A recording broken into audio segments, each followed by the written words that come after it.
So I've made some calls. I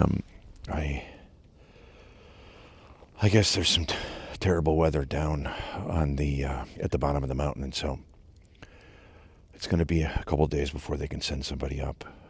So they told me to hold tight and that they're on it. And I called home and I told my wife everything's okay. They're safe at home, which is good.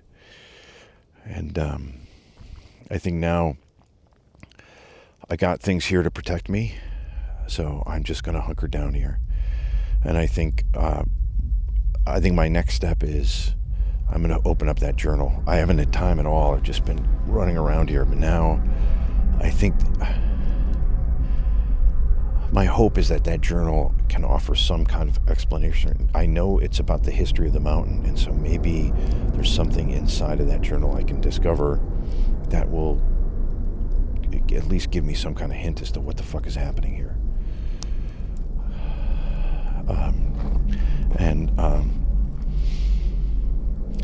I'm looking at the. I'm gonna keep looking at the trail cams. I haven't seen anything over the last night, so I'm hoping things stay quiet. I don't quite know what else to do.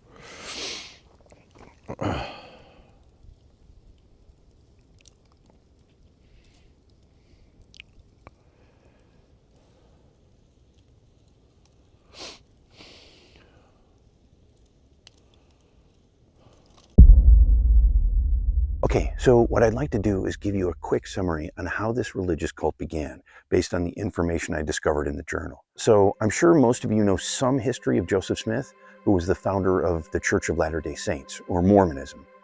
After the death of Smith in 1846, Brigham Young led a group of Mormons out of Nauvoo, Illinois, to seek religious freedom in Salt Lake City, Utah. At the same time, there was a group of about 40 or so Puritans living in Viroqua, Wisconsin, that were also seeking religious sanctuary.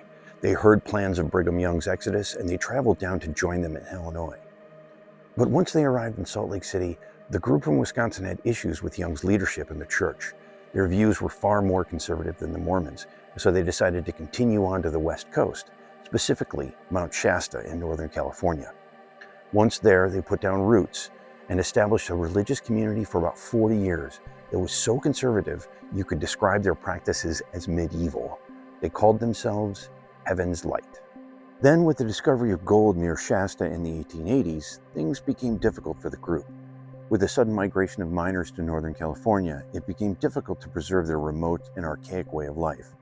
Because members of Heaven's Light committed themselves to an austere life to limit temptations or earthly pleasures, once the wicked greed of the gold rush started to stretch into the mountains, spreading alcohol, gambling, and sex work, the members of the church started to break away from their remote villages and migrate down into Central and Southern California.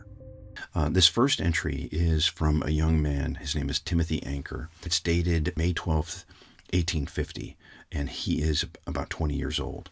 This is the point at which the Church of Heaven's Light has broken away from Brigham Young, and they're leaving Salt Lake City on their way to Mount Shasta in Northern California. Something to note, I'm reading directly from the journal, and this is written in a bit of an older English style, and some of the words are not that familiar. I kind of stumble over a few, but we definitely get the gist of the story. And one last thing, almost all of the photos, drawings, and illustrations in this post are taken directly from the journal. Our group hath been traveling for months. Most worries about leaving the Salt Lake congregation hast faded aroint. We've become quite a successful group of exiles. Our supplies hast remained robust because of the fruitful hunting along the way.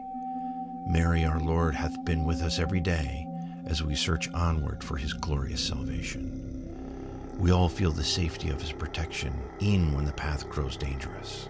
I am proud of our leader, the Reverend Ramsey. He's a kind man whom governs the group with strength and conviction. He tells us they met a traveler a few nights since, whom confirmed the glory we are seeking. He quoth, there have been many holy visitations towards the snow-drifted edges of our mountain destination. Our group shines with excitement, e'en though we are still a few weeks aroint. One thing of note, mine friend Joshua quoth he hath seen the traveler sharing his experiences in Ramsey's tent. He told me the man looked hurt, his brow disfigured and grotesque, yet he did not seem in pain. Okay, so this next entry is also from Timothy Anker, and this describes once the church has actually gotten to the location in Mount Shasta in Northern California. We hast been toward the mount for 2 weeks and feel successfully settled. Our seat was chosen by Ramsey, whom told the travel party he awoke from his tent and was visited by a glorious sight of St. Vincent Ferrer, air-drawn on a brilliant bright beam.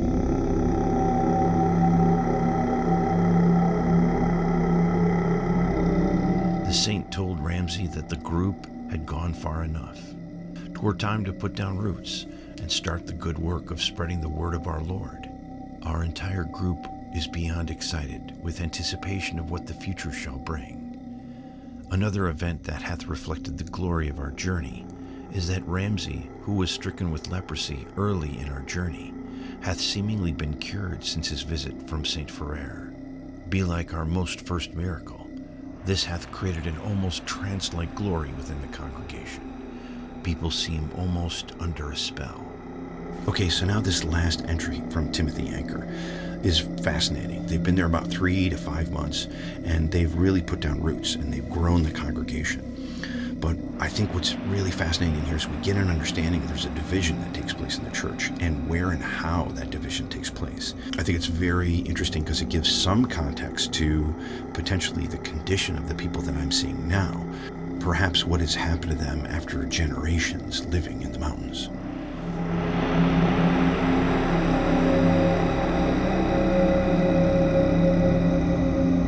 We hast thrived in the shadow of the mighty Mount Shasta.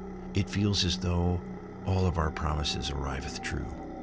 We hast Mary been granted the keys to the kingdom. Our temple leader Ramsey hath assembled a humble yet determined team of leaders to help our community thrive in this holy and spiritual place.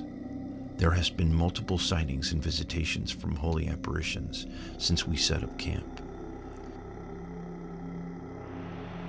After every sighting, there are 3 to 5 worshipers who suddenly are cured of any ailments, while at the like time there are a few unfortunate members of our temple who are stricken with a terrible deformity.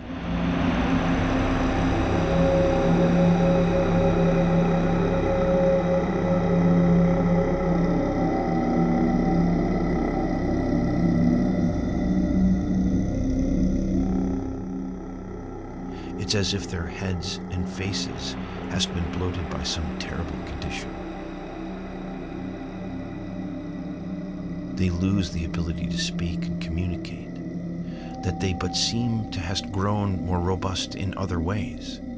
They don't feel the elements as much as the rest of us. I've seen them working in the rain and cold far longer than most. They've become stronger in constancy and don't seem to want as much sleep.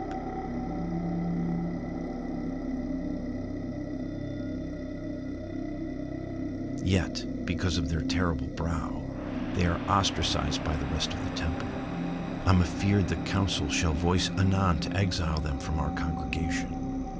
It feels heavy to disobey the teachings of love, care, and equality that our Lord bestowed upon us. It's as the vision of holiness and beauty is turning us into demons.